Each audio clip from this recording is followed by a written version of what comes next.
जी हाँ दोस्तों, प्रदीप पांडे उर्फ चिंटू भैया के फैन के लिए बहुत बड़ी खुशखबरी है, क्योंकि आज सुबह में ही उन्होंने अपने ऑफिशियली फेसबुक अकाउंट से एक और नई मूवी का फर्स्ट लुक जारी किया है। जी हाँ दोस्तों, हम बात कर रहे हैं विवाह 3 मूवी का। जी हाँ दोस्तों, विवाह 3 मूवी जल्द ही आएगी, क्योंकि उनका आज उन्होंने फर्स्ट लुक जारी किया है, फर्स्ट पोस्टर मूवी का जारी किया है और बहुत ही बेहतरीन ये पोस्टर लग रहा है। और पोस्टर से लग रहा है कि विवाह पार्ट 3 बहुत ही यूनिक स्टोरी होने वाली है।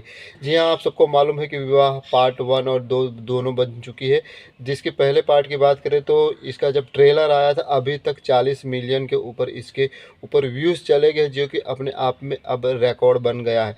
और इसी का सीक्वल देखा जाए तो विवाह पार्ट 3 आ रहा है। एक बहुत ही बेहतरीन स्टोरी होगी, ऐसा पोस्टर से लग रहा है। इस फिल्म की थोड़ी बात करें तो इस फिल्म को लेकर आ रहे हैं यसी फिल्म की तरफ से अभय सिन्हा, और इसके निर्माता हैं निशांत उज्ज्वल और निर्देशक है रजनीश मिश्रा और हीरो हैं चिंटू पांडे। जी हाँ दोस्तों, बहुत ही बेहतरीन और यूनिक स्टोरी होगी।